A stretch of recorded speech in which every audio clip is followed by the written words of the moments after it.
Om Sairam, Sri Sai Charitra, Chapter 24, Baba's Wit and High Humor, Chanak Leela, Hemadban, Sudama, Anna Sanjanikas versus Mausibai. Preliminary to say that we shall state such and such in the next chapter.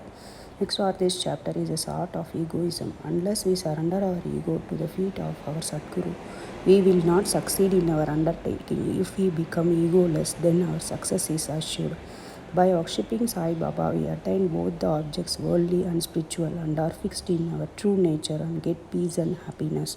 Therefore, those who want to gain their welfare should respectfully hear Sai Baba Leelas or stories and meditate on them. If they do this, they will easily attain the object of their life and get bliss. Generally, all people like wit and humor, but they do not like that jokes should be cut at their expense.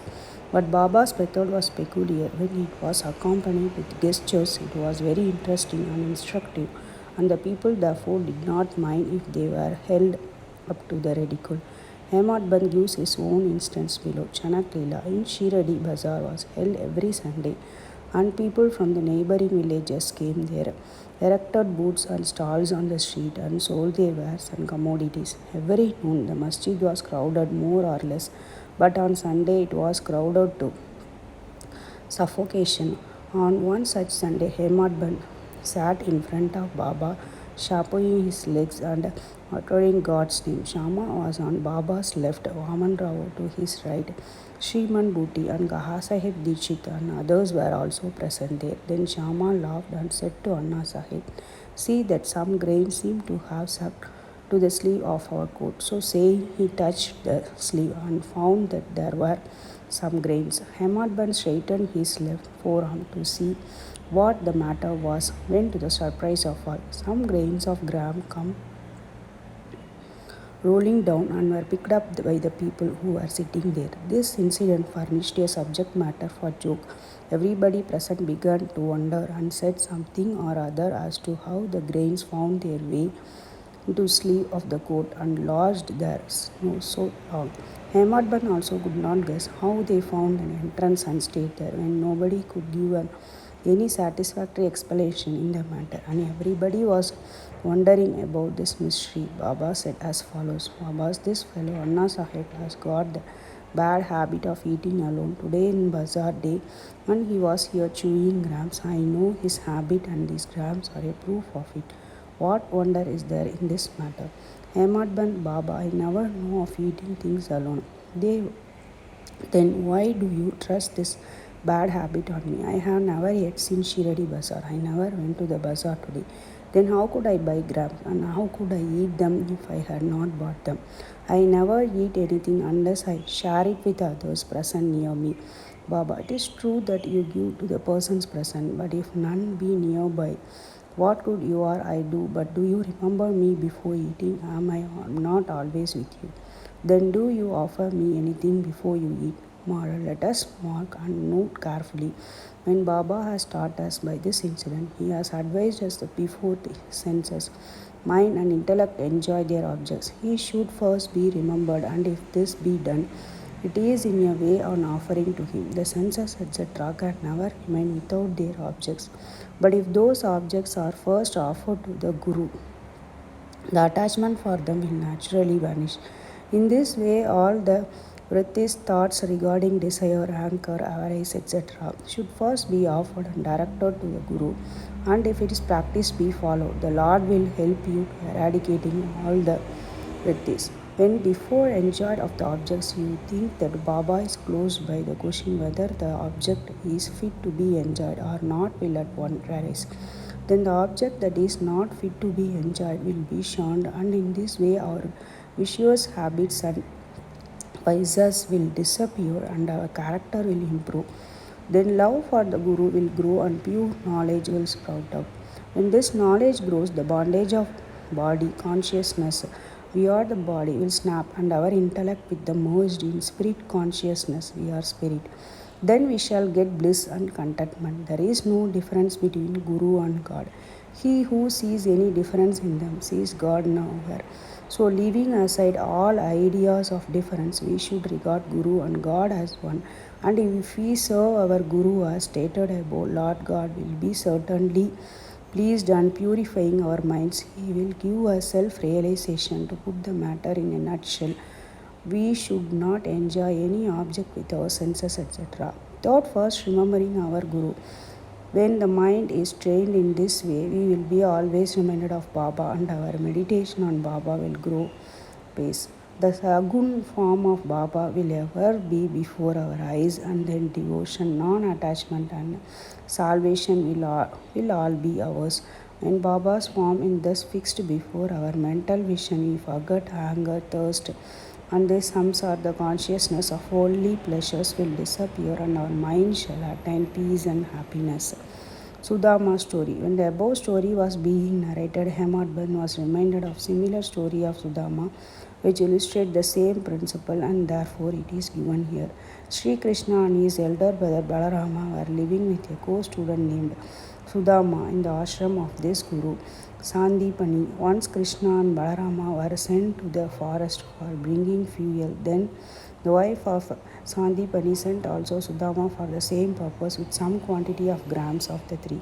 When Krishna met Sudama in the forest, he said to him, Dada, I want water as I am thirsty. Sudama replied, no water should be drunk on an empty stomach, so it is better to rest a while. He did not say that he had got grams with him and that he should take some.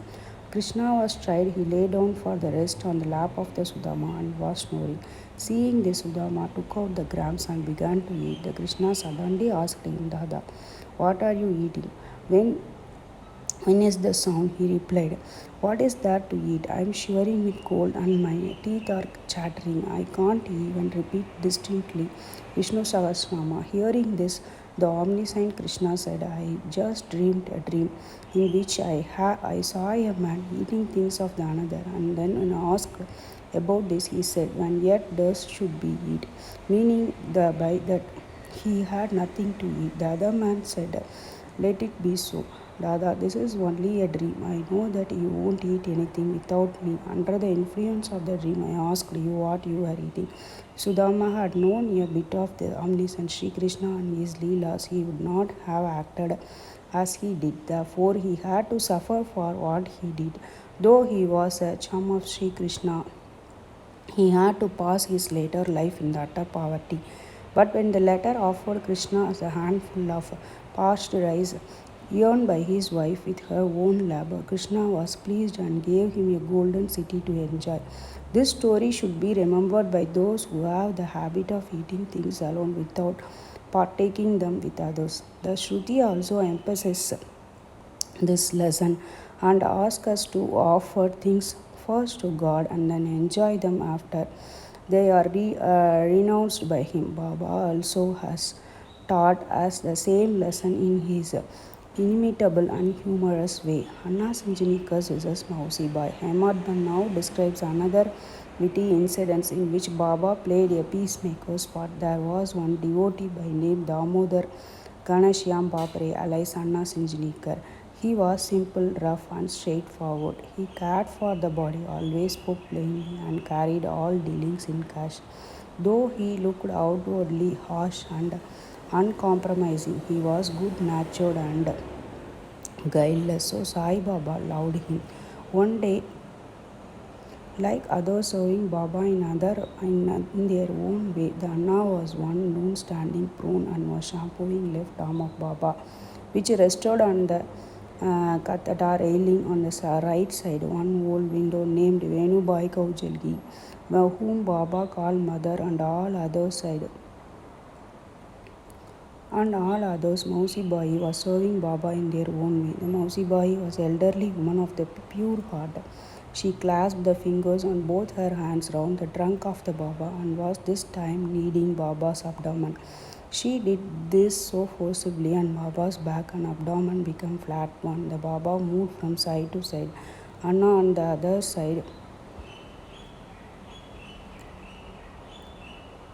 was steady, but Mausi Bai's face moved up and down in the strokes. Once it so happened, and her face came very close to the Anna's, being a witty disposition. She remarked, oh, this Anna is a lewd bad fellow. He wants to kiss me. Everyone being so old with grey hair, he feels no shame in kissing. These words enraged Anna, and he pulled up his sleeves and said, "You say then that I am a old bad fellow. I am quite a fool. It is you that have picked a quarrel and are quarrelling with me." All the persons present there were enjoying encounter between them. Baba, who loved both of them equally and wanted to pacify them, managed their affair were skillfully.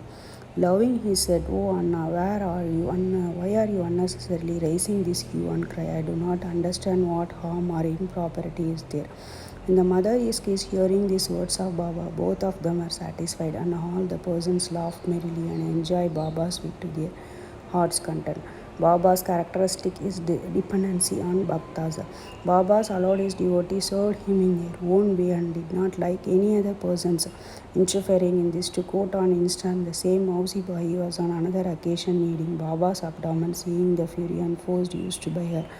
All the other devotees felt nervous and anxious as they said, "Oh mother, be more considerate and moderate, otherwise you will break Baba's arteries and nerves." At this, Baba got up at once from his seat, dashed his satka on the ground.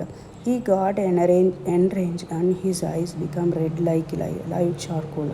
None dared to stand before a face Baba. Then he took a hold of one end of satka with both hands and pressed in the hollow of this abdomen. The other end he fixed with the post and began to press his abdomen against its satka, which was about 2 or 3 feet in the length. It seemed all to go into the abdomen, and the people feared that the abdomen would be ruptured in a short time. The pose was fixed and immovable, and Baba began to closer and closer to it and clasped the pose firmly every moment, and the rupture was expected, and there was all dismay, did not know that to do. They stood dumb with wonder and fear. Baba suffered this ordeal for the sake of his Bhakta. The other devotees wanted only to give a hint to the Mausi Bahi to be moderate in his service and not cause any trouble or pain to Baba.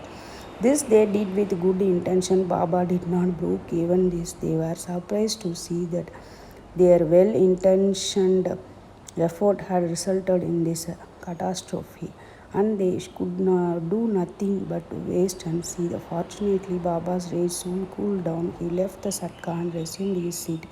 From this time onward, the devotee took the lessons that they should not meddle with anybody but allow him to serve Babas as a chooses, as he was capable to gauge the merits and worth of service rendered unto him.